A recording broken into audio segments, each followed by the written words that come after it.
As A designer ഞാൻ design ചെയ്യുമ്പോൾ ചില ടൈമിലൊക്കെ ക്ലയൻറ്റിൻ്റെ അടുത്ത് നിന്ന് റിജക്ഷൻ കിട്ടാറുണ്ട്. നമ്മൾ അത്രയും എഫേർട്ടും ടൈമൊക്കെ സ്പെൻഡ് ചെയ്തിട്ടായിരിക്കും ഓരോ ഡിസൈൻ ചെയ്യുന്നത്. പക്ഷേ ഈ റിജക്ഷൻ കിട്ടുമ്പോൾ എനിക്ക് ചിലപ്പോൾ ബുദ്ധിമുട്ടൊക്കെ തോന്നാറുണ്ട്. ഒരു ദിവസത്തെ ഫുൾ മൂഡൊക്കെ പോകാറുണ്ട്. ഇതിനെ നമ്മളെങ്ങനെ ഹാൻഡിൽ ചെയ്യാം? ഒരു നമ്മൾ നെഗറ്റീവ് ചിന്തിക്കുന്നതുകൊണ്ടാണ് അല്ലേ? ഇപ്പോൾ അത് വർക്കിൽ മാത്രമല്ല, ചിലപ്പോൾ നമ്മുടെ ലൈഫിൽ തന്നെ നമ്മൾ നല്ല നല്ല കാര്യങ്ങൾ ചെയ്യുമ്പോൾ അത് ചില അതിൻ്റെതായ ഒരു മോഡൽ പെർസീവ്ഡ് ആയിക്കോളുന്നില്ല. അപ്പോൾ നമ്മൾ ചെയ്യേണ്ടത് എന്താണെന്ന് വെച്ചാൽ കൂടുതൽ എക്സ്പീരിയൻസ്ഡ് ആവുക, അല്ലാന്നുണ്ടെങ്കിൽ അത് കണ്ടിട്ട് നമ്മൾ ഡൗൺ ആവാതിരിക്കുക എന്നുള്ളതാണ്. You to keep on working, keep on acting, keep on doing. എന്താണോ ആ പ്രോസസ്സ് കണ്ടിന്യൂ ചെയ്യുക എന്നുള്ളതാണ്.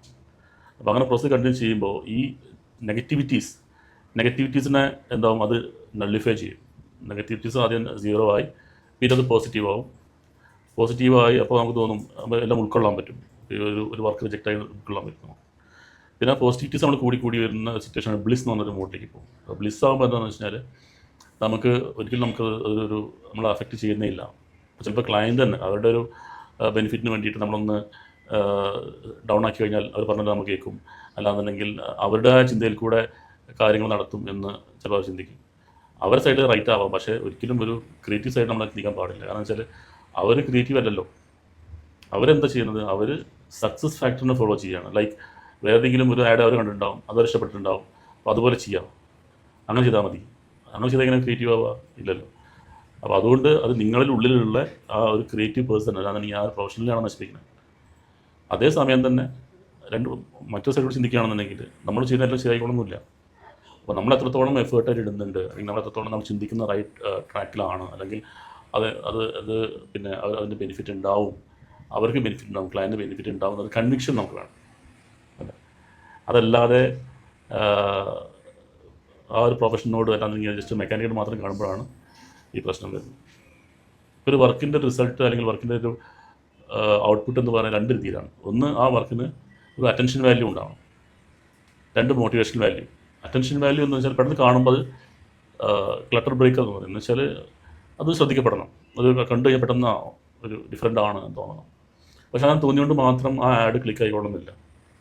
അതിന് എന്ത് വേണം, ഒരു മോട്ടിവേഷൻ വാല്യൂ കൂടെ വേണം. അതായത് ആ ആഡ് കണ്ട ആരെയാണോ കാണിക്കാൻ ഉദ്ദേശിച്ചത് ആ റൈറ്റ് ഓഡിയൻസ് അത് കാണുന്നു. ഒരു കുട്ടികൾക്കുള്ള ആഡാണെന്നുണ്ടെങ്കിൽ കുട്ടികൾ കാണുന്നു, ആ കുട്ടികളുടെ പാരൻറ്റ് കാണുന്നു, ആ പാരൻ്റ് ആയിരിക്കും അത് പർച്ചേസ് ചെയ്യുക. അപ്പോൾ അവരും കൂടെ അല്ലെങ്കിൽ കുട്ടി കൺവിൻസ് ചെയ്യണം ഫാദറിനെ. അപ്പോൾ ഫാദർ എന്ത് ചെയ്യും, അത് വാങ്ങിക്കും. അല്ലാതെ ടീനേജേഴ്സ് ആണെന്നുണ്ടെങ്കിൽ ആ ടീച്ചറെ കൺവിൻസ് ചെയ്യാൻ ആഡിന് പറ്റണം. അത് മോട്ടിവേറ്റ് ചെയ്യാൻ പറ്റണം, പെർസുവേഡ് ചെയ്യാൻ പറ്റണം.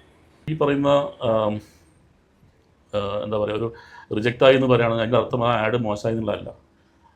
നിങ്ങൾക്കത് നിങ്ങൾ എത്രത്തോളം എക്സ്പീരിയൻസ്ഡ് ആണ്, അല്ലാതെ നിങ്ങൾ എത്രത്തോളം കാര്യങ്ങൾ ശ്രദ്ധിച്ചിട്ടുണ്ട്, ഏതൊക്കെ കാര്യങ്ങൾ ഇപ്പോൾ നമ്മൾ പ്രിയംപ്റ്റ് ചെയ്യുക എന്ന് പറയും. അതായത് ഇപ്പോൾ ഒരു ആഡ് ചെയ്യുമ്പോൾ തന്നെ അതിന് നേർക്ക് വരുന്ന വിമർശനങ്ങളും അതിന് നേർക്ക് വരുന്ന നെഗറ്റീവ് പോയിൻറ്റ്സും ഒക്കെ നമ്മളൊന്ന് ലിസ്റ്റ് ചെയ്യുകയാണെന്നുണ്ടെങ്കിൽ അതൊക്കെ നമ്മൾ ടിക്ക് ചെയ്ത് അത്തരം വിവാദങ്ങളെ അല്ലെങ്കിൽ അത്തരം വിമർശനങ്ങളെ ക്യാൻസർ കൊടുക്കാൻ പറ്റുന്ന രീതിയിൽ സംഭവങ്ങൾ നമ്മൾ പ്രിപ്പയർഡ് ആണെന്നുണ്ടെങ്കിൽ ദെൻ നിങ്ങൾക്ക് അതിന് ടെൻഷൻ എടുക്കാൻ കാര്യമില്ലല്ലോ. It's done. അത്രയേ ഉള്ളൂ. സ്പോർട്സ്, ഇപ്പോൾ ഏത് സ്പോർട്സ് ഇഷ്ടം? ക്രിക്കറ്റാണോ, ഫുട്ബോളാണോ, വിച്ച് സ്പോർട്സ്? എനിക്ക് ക്രിക്കറ്റ് ഇഷ്ടമാണ്, പക്ഷേ കൂടുതൽ ഇഷ്ടം ഫുട്ബോളാണ്. ഞാൻ ചോദിക്കാറെന്താ അറിയോ, 2 കാര്യങ്ങളുണ്ട്. ഒന്ന്, പിന്നെ നസീർ പറഞ്ഞത് ഇപ്പോൾ ഫുട്ബോൾ ഇഷ്ടമാണ്, ക്രിക്കറ്റും ഇഷ്ടമാണ്, പക്ഷേ ഫുട്ബോളാണ് കൂടുതൽ ഇഷ്ടം എന്നുള്ളത്. ഇതിൽ ഇപ്പോൾ ഈ ഒരു സ്പോർട്സിനെ തന്നെ ആളുകൾ കാണുന്നത് പല രീതിയിലാണ്. ഇപ്പോൾ ക്രിക്കറ്റ് എന്ന് പറയുകയാണെന്നുണ്ടെങ്കിൽ നമ്മൾ വിക്കറ്റ് മിക്ക് എറിയുന്നു, ബാറ്റ്സ്മാൻ അടിക്കുന്നു, ഇതാണ് കളി എന്ന ഒരു ചിന്തയിലാണ്. നേരെ മറിച്ച് ഈ വിക്കറ്റിക്ക് എറിയാത്ത കളിയാണ് ക്രിക്കറ്റ്. കാര്യം അതിനെപ്പറ്റി നമ്മൾ ഡീപ്പായിട്ട് നമ്മൾ ചിന്തിക്കുമ്പോൾ ആ ഓപ്പോണൻറ്റിനെ എങ്ങനെയൊക്കെ വീഴ്ത്താം എന്നാണ് ബോളർ ചിന്തിക്കുന്നത്. ഇപ്പോൾ ക്രിക്കറ്റിൻ്റെ ഒരു തീരം എന്താണെന്ന് അറിയുമോ? ക്രിക്കറ്റ് തീരം എന്ന് വെച്ചാൽ ക്രിക്കറ്റിൻ്റെ ബോൾ തന്നെ സെൻറ്ററിൽ വളരെ തിക്കായിട്ട് അതിൻ്റെ സ്പിന്നുണ്ട്, തുന്നി കെട്ടിയിട്ടുണ്ട്. അവരെന്തുകൊണ്ടാണ് ഒരു സൈഡ് മാത്രം നന്നായിട്ട് ഇങ്ങനെ റബ്ബ് ചെയ്ത് ഷൈൻ ചെയ്യുന്നതുകൊണ്ടാണ്. അത് ആ എയറിൽ കൂടെ പാസ് ചെയ്യുമ്പോൾ ആ എയറിൽ ഫ്രിക്ഷൻ്റെ ഡിഫറൻസ് കൊണ്ട് ഒരു സൈഡിൽ സ്മൂത്തും ഒരു സൈഡിൽ റഫ് ആകുമ്പോൾ ആ എയറിൽ പാസ് ചെയ്യുമ്പോൾ കറക്റ്റായിട്ട് ജഡ്ജ് ചെയ്യാൻ പറ്റാത്ത രീതിയിൽ അത് വൈബ്രേറ്റ് ഇൻ സെൻസ് അതിൻ്റെ ഡീവിയേറ്റ് ചെയ്യും. അപ്പോൾ ഡീവിയേറ്റ് ചെയ്യുമ്പോൾ അത്രയും സ്മാർട്ടായ ആൾക്ക് മാത്രമേ അതിന് കറക്റ്റായിട്ട് ഇത് ചെയ്യാൻ പറ്റുള്ളൂ. 1.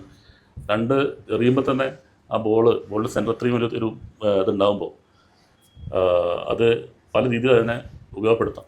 എന്ന് വെച്ച് കഴിഞ്ഞാൽ ഇൻസിങ്ങേഴ്സ് ഉണ്ട്, ഔട്ട് സിങ്ങേഴ്സ് ഉണ്ട്, ഗൂഗ്ലി ഉണ്ട്, യോർക്കർ ഉണ്ട്, കേട്ടിട്ടില്ല. ഇതൊക്കെ ഓരോ സ്റ്റൈൽ അനുസരിച്ചിട്ട് ബാറ്റ്സ്മാൻ്റെ വീക്ക്നെസ് നോക്കിയിട്ടാണ് എറിയുന്നത്. അപ്പോൾ ഇപ്പോൾ അതേപോലെ തന്നെ സ്പിൻ ബോളർ ആണെന്നുണ്ടെങ്കിൽ അയാൾ എപ്പോഴും അയാൾ എങ്ങനെയാണ് ബോൾ പിടിച്ചിരിക്കുന്നത് കാണാതിരിക്കാൻ വേണ്ടിയിട്ട് അയാൾ കൈ കൊണ്ട് ഇങ്ങനെ കാണിച്ചിട്ടാണ് ബോൾ ഡെലിവറി ചെയ്യുക. അയാളുടെ കയ്യിൽ നിന്ന് ബോൾ പുറത്തേക്ക് വരിക. നേരെ മറിച്ച് അതേസമയം തന്നെ ബാറ്റ്സ്മാൻ്റെ ഇതാണെന്നുണ്ടെങ്കിലും ബാറ്റ്സ്മാൻ്റെ സൈഡിൽ നേരെ വിക്കറ്റിലേക്ക് എറിയാത്ത സിറ്റുവേഷനിൽ ഓഫ് സൈഡിൽ കുറച്ച് ഏന്തി അടിക്കാൻ പാകത്തിൽ കുറച്ച് വിട്ടിലേക്ക് കുറച്ച് ദൂരത്തേക്ക് കുറച്ച് സൈഡിലേക്ക് എറിഞ്ഞിട്ട് അത് അടിക്കുമ്പോൾ തീർച്ചയായിട്ടും അത് എഡ്ജിലാണ് തട്ടുക. അപ്പോൾ അതിന് ബേസ് ചെയ്തിട്ട് ബാക്കിൽ സ്ലിപ്പിൽ ഇങ്ങനെ ആൾക്കാരെ നിർത്തും. അപ്പോൾ എറിയുന്ന ആൾക്ക് അറിയാം എവിടേക്കാണ് അയാൾ ജഡ്ജ് എവിടേക്കാണ് അയാൾ ഹിറ്റ് ചെയ്ത് കഴിഞ്ഞാൽ അതിനെ എങ്ങോട്ടാണ് ബോൾ പോകുക നമുക്ക് ധാരണ ഉണ്ടാവും. ഇതേപോലെ അതിനെ എങ്ങനെ കൗണ്ടർ ചെയ്യുന്നതാണ് നല്ലൊരു ബാറ്റ്സ്മാൻ ചിന്തിക്കുക. ഇപ്പോൾ ഈ തമ്മിലുള്ള ഒരു കോൺഫ്ലിക്റ്റാണ് എന്ത് ക്രിക്കറ്റ് എന്ന് പറയുന്നത്. ഇപ്പോൾ നമ്മളിപ്പോൾ ബ്രാൻഡിങ്ങിനെ കുറിച്ചല്ല നമ്മളെല്ലാം അതിലേക്ക് വരും. എന്തുകൊണ്ടാണ് ക്രിക്കറ്റിന് കൂടുതൽ വരുമാനം പറ്റാതെങ്കിൽ ഇത്രയും ഒരു പ്രശസ്തി എന്ന് വെച്ച് കഴിഞ്ഞാൽ, അല്ലാതെങ്കിൽ ഇപ്പോൾ ഞാൻ പറഞ്ഞതെന്ന് വെച്ചാൽ ഇത്രയും അറിയാത്ത ഒരാളെ സംബന്ധിച്ചിടത്തോളം ഒരു ക്രിക്കറ്റ് എന്ന് പറയുകയാണെന്നുണ്ടെങ്കിൽ രാവിലെ തൊട്ട് വൈകുന്നേരം വരെ വെറുതെ ടൈം വേസ്റ്റ് ചെയ്ത് പണി നടക്കാതെ ചെയ്യുന്ന ഒരു സംഭവമാണ്. അല്ലെങ്കിൽ ആളുകൾ കളിയാക്കുന്ന അല്ലെങ്കിൽ ക്രിക്കറ്റിനെ എതിർക്കുന്ന ആൾക്കാരുടെ ഒരു ചോദ്യം മുന അതാണ്, നിങ്ങൾ വെറുതെ ടൈം വേസ്റ്റ് ചെയ്യുക എന്നുള്ളതാണ്. അങ്ങനെയല്ല കാര്യം. ഇത്രയും ഓവേഴ്സിൻ്റെ ഇടയ്ക്ക് ഇതേ രീതിയിലൊക്കെ ഇങ്ങനെ പ്ലാൻ ചെയ്ത് സെറ്റ് ചെയ്ത് കളിക്കുമ്പോൾ അവിടെ ഒരു സ്ട്രാറ്റജി ഉണ്ട്. അതായത് ഏതൊക്കെ ബൗളറെ എങ്ങനെയൊക്കെ യൂസ് ചെയ്യണം, ഏതൊക്കെ ബൗളറെ ഡെത്ത് ഓവറിലേക്ക് ലാസ്റ്റിലേക്ക് മാറ്റി വയ്ക്കണം, ഏതൊക്കെ ബാറ്റ്സ്മാൻ്റെ വീക്ക് പോയിൻ്റ് എങ്ങനെയൊക്കെയാണ്, ഇതെല്ലാം വളരെ പഠിച്ചിട്ടും കാര്യങ്ങളൊക്കെയാണ്. ഈ ഒരു അതിൻ്റെ പിറകിൽ വലിയൊരു എന്താ പറയുക ടീം തന്നെ ഉണ്ട്. ക്രിക്കറ്റിൻ്റെ ഓരോരുത്തരുടെ മോഷൻ, ഓരോരുത്തരുടെ ബോഡി ലാംഗ്വേജ്, അല്ലെങ്കിൽ ഓരോരുത്തരുടെ ആറ്റിറ്റ്യൂഡ്, അല്ലെങ്കിൽ അതിൻ്റെ കാരണം ഒരാളെയാണ് ഇത്രയും 11 പേര് ചെയ്യുന്നത്. പിന്നെ അയാൾക്ക് അതിൻ്റെ പുറമെ അയാൾ ഇത്രയും ഒരു സ്റ്റേഡിയത്തിലുള്ള അത്രയും ആളുകളുടെ പ്രഷറും എല്ലാം കൂടെ അത്രയും ഒരു പ്രഷർ കുക്കർ സിറ്റുവേഷനിലാണ് നിൽക്കുന്നത്. അപ്പോൾ അത്രയും ഒരു വിൽ പവർ വേണം അല്ലേ. അതിൻ്റെ ഇടയിൽ ഈ പറഞ്ഞ ബൗളറോ അല്ലാന്നുണ്ടെങ്കിൽ കൂടെ തൊട്ടടുത്ത് നിൽക്കുന്ന കീപ്പറൊക്കെ ഇയാളെങ്ങനെ മെൻ്റലി ഡിസ്റ്റർബ് ചെയ്യും, അല്ലെങ്കിൽ അവരെ ജസ്റ്റ് എന്താ പറയുക അനോയ് ചെയ്യണ മാതിരി ശല്യപ്പെടുത്തും. അപ്പോൾ ആ ശല്യം കൊണ്ട് ഇയാൾ ബാറ്റ് വീശാനൊക്കെ എത്തുന്നതാണെന്നുണ്ടെങ്കിൽ അയാൾ ഔട്ടാവും. ഇതൊക്കെ സൈക്കോളജിക്കൽ ഗെയിമാണ്. ഇതൊക്കെ ഒരു ക്രിക്കറ്റ് കളി കാണുന്ന ആൾക്കാർ തോന്നുമോ? ഇല്ല. അവരിൻ്റെ എന്താണ് വിക്കറ്റിലേക്ക് എറിയുന്നു, അടിക്കുന്നു, ബോൾ മേലോട്ട് പോകുന്നു, പിന്നെ ക്യാച്ച് ചെയ്യുന്നു, ഔട്ടാവുന്നു. അല്ല. അപ്പോൾ ഞാൻ പറഞ്ഞതെന്ന് വെച്ചാൽ ഓരോ കളിയിലും അല്ലെങ്കിൽ ഓരോ വർക്കിലും നമ്മളതിലേക്ക് ഡീപ്പായിട്ട് ഇറങ്ങി ചെല്ലുമ്പോഴാണ് അതിൻ്റെ ഓരോരോ കാര്യങ്ങൾ നമ്മൾ കണ്ടെത്തുന്നത്. ഇറ്റ്സ് നോട്ട് ജസ്റ്റ് ലൈക്ക് അപ്രൂവലിൻ്റെ ഗ്ലാൻസ് അല്ലെങ്കിൽ റിജക്ഷൻ്റെ ഗ്ലാൻസ് എന്നല്ല. അതായത് ഒറ്റ നോട്ടത്തിൽ അപ്രൂവ് റിജക്റ്റ് ചെയ്യുന്നതല്ല. അപ്പോൾ അവിടെ നിങ്ങൾക്കിപ്പോൾ ഒരു ക്ലയൻറ്റിനെ പിടിച്ചു നിർത്തണം എന്നുണ്ടെന്നുണ്ടെങ്കിൽ നിങ്ങൾക്ക് എന്ത് വേണം? നിങ്ങൾക്ക് ആ ക്ലയൻറ്റിനെ കൺവിൻസ് ചെയ്യാൻ പാകത്തിൽ അത് എന്തൊക്കെയാണ് നിങ്ങൾ ഉദ്ദേശിച്ചത്, അത് ഏതൊക്കെ രീതിയിൽ അതിനെ കൊണ്ടുവരാൻ പറ്റും. അല്ലെങ്കിൽ ഒരു ജസ്റ്റ് ഒരു ആഡ് കണ്ടുകൊണ്ട് മാത്രം ഒരു കസ്റ്റമർ ആയിക്കൊള്ളുന്നില്ല. അപ്പോൾ അതിന് ചിലപ്പോൾ സീരീസ് ഓഫ് ആഡ്സ് വേണ്ടി വരും. ചിലപ്പോൾ ഓർഗാനിക് ഗ്രോത്ത് ചിലപ്പോൾ ചില കാര്യങ്ങൾ ഡിമാൻഡ് ചെയ്യും. പെട്ടെന്നൊരു ബിഹേവിയർ ചേഞ്ച് ചെയ്യുക എന്ന് പറഞ്ഞാൽ ഈസി അല്ല. ഇപ്പോൾ കെലോഗ്സ് എന്ന ബ്രാൻഡ് ഇന്ത്യയിൽ ലോഞ്ച് ചെയ്ത സമയത്ത് കെലോഗ്സ് പറഞ്ഞതെന്ന് വെച്ച് കഴിഞ്ഞാൽ, കെലോഗ്സ് അറിയാലോ ഈ സെറിയിൽ ഇട്ടിട്ട് പാലിൽ രാവിലെ സാധനം. അപ്പോൾ കെലോഗ്സ് പറഞ്ഞതെന്ന് വെച്ചാൽ നമുക്ക് ഇന്ത്യക്കാരുടെ ബ്രേക്ക്ഫാസ്റ്റിൻ്റെ ഹാബിറ്റ് ചേഞ്ച് ചെയ്യണം. ബ്രേക്ക്ഫാസ്റ്റിന് പകരം കെലോഗ്സ് ഈ ദോശയും ഇഡ്ഡലിയും ഇതൊക്കെ ഒഴിവാക്കിയിട്ട് കെലോഗ്സ് അതിൽ പാലൊഴിക്കുന്നു, പിന്നെ കുട്ടികളെ കൊടുക്കുന്നു. അവർ പറഞ്ഞത് ഒരു മൾട്ടിനാഷണൽ ബ്രാൻഡാണല്ലോ. അവർ പറഞ്ഞതെന്ന് വെച്ചാൽ first 15 years we don't want any profit, നമുക്കിത് മാത്രം മതി. ആഫ്റ്റർ 15 years ഒരു ബ്രേക്ക്ഫാസ്റ്റായിട്ട് മാറണം.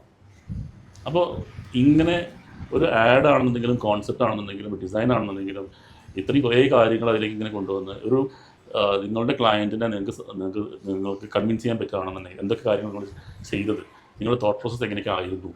അല്ലാന്നെങ്കിൽ ഇത് ജസ്റ്റ് ഇങ്ങനെ 2 പിക്ചർ വലിച്ചിട്ട് ചെയ്തൊരു ആഡല്ല. ഇത് വളരെ ഒരു തോട്ട് ത്രൂ ആയിട്ടുള്ളൊരു ആഡാണ്. അങ്ങനെയൊക്കെ അത് സിൻസിയറായിട്ട് അവരോട് പറയുമ്പോൾ അവർക്കത് മനസ്സിലായില്ല എന്നുണ്ടെങ്കിൽ ചിലപ്പോൾ അവർ കൗണ്ടർ ചെയ്യുമ്പോൾ ചിലപ്പോൾ നിങ്ങൾക്ക് മനസ്സിലാവും ഇത് could have been done even better, അല്ലാതെ ഇത് വർക്ക് ആവില്ല. ചിലപ്പോൾ നിങ്ങൾ വിചാരിച്ച ചില കാര്യങ്ങൾ ചിലപ്പോൾ അവർ ഡിഫെൻഡ് ചെയ്യാൻ വെച്ചാൽ അവരുടെ പ്രാക്ടിക്കൽ നോളജ് വെച്ചിട്ട് അവർ അതിനെല്ലാം എങ്ങനെയാണ് നമുക്ക് മാർക്കറ്റ് ഫീഡ്ബാക്ക്. അപ്പോൾ അങ്ങനെ വരുമ്പോൾ നിങ്ങൾക്ക് ബ്രീഫ് തന്നെ ചിലപ്പോൾ മാറിപ്പോയ സിറ്റുവേഷൻസ് ഉണ്ടാവാറുണ്ട്. അപ്പോൾ ആദ്യം ഒരു ക്ലയൻറ്റിനെ കാണുമ്പോൾ എന്താണ് ക്ലയൻറ്റ് ഉദ്ദേശിക്കുന്നത് എന്നതിനെക്കുറിച്ച് നിങ്ങൾക്കൊരു ധാരണ വേണം. പിന്നെ ആ ധാരണയിൽ നിങ്ങൾ ഒരു മാർക്കറ്റ് സ്റ്റഡി നടത്തണം, മറ്റുള്ള ബ്രാൻഡ്സ് എന്തൊക്കെയാണ് ചെയ്യുന്നത് എന്നതിനെ പറ്റി ഒരു ധാരണ വേണം. പിന്നെ ഈ ക്ലയൻറ്റിൻ്റെ ഒരു ട്രജക്ടറി എന്താ അർത്ഥം, ഫ്യൂച്ചറിലേക്കുള്ള ട്രാക്ക് നമ്മളിപ്പോൾ ഈ പിന്നെ ISRO കണ്ടിട്ടില്ലേ, അവർ റോക്കറ്റ് വിട്ടതിന് ശേഷം അവരിങ്ങനെ ആദ്യം ഗ്രാഫ് വരയ്ക്കും, എന്നിട്ട് ഇതിങ്ങനെ പോകുമ്പോൾ ഇങ്ങനെ ബ്ലിങ്ക് ചെയ്ത് ഗ്രാഫിൻ്റെ മേലേക്ക് ആയിരിക്കും എന്ന രീതിയിൽ ഇങ്ങനെ കറക്റ്റ് നേരത്തെ വരച്ച ട്രാക്കിൽ കൂടെ തന്നെ പോകുകയാണെന്നുണ്ടെങ്കിൽ സക്സസ് ആണ്. അതൊരു പോയിന്റിലെത്തുമ്പോൾ അത് പ്രൊപ്പലർ വിടുന്നു, അടുത്തേക്ക് പോകുന്നു, പ്രൊപ്പലർ വിടുന്നു, അങ്ങനെ അങ്ങനത്തെ ഒരു ഫേസ് ബൈ ഫേസ് പോകുകയാണെന്നുണ്ടെങ്കിൽ അത് സക്സസ് ആണ്. അതേപോലെ അതാണ് ട്രജക്ടറി എന്ന് പറയും. അപ്പോൾ അങ്ങനത്തെ ഒരു ട്രജക്ടറി കൂടെ ചില ബ്രാൻഡ് അത് ചിലപ്പോൾ ഡിമാൻഡ് ചെയ്യും. അപ്പോൾ ഇതെല്ലാം മനസ്സിലാക്കിയിട്ട് ചെയ്യുമ്പോൾ advertising it's a wonderful profession അല്ലേ, because you are doing a holistic profession. കാര്യം ആ ബ്രാൻഡ് വലുതായി, ആ ബ്രാൻഡ് വലുതാവുന്നതനുസരിച്ചിട്ട് അതിൻ്റെ പിറകിലുള്ള വർക്ക് ചെയ്യുന്ന ആൾക്കാർ വലുതാവും, അത് യൂസ് ചെയ്യുന്ന കൺസ്യൂമേഴ്സിൻ്റെ സ്ട്രെങ്ത് വലുതാവും, ആ കൺസ്യൂമേഴ്സിൻ്റെ ആരോഗ്യം, കൺസ്യൂമേഴ്സിൻ്റെ മെൻ്റൽ ഹെൽത്ത്, അല്ലെങ്കിൽ കൺസ്യൂമർ പല രീതിയിൽ അതൊരു വളരെ ഒരു മൾട്ടി ഫാസറ്റഡ് ആയിട്ടുള്ള ഒരു റിസൾട്ടാണ് എനിക്ക് കിട്ടുക.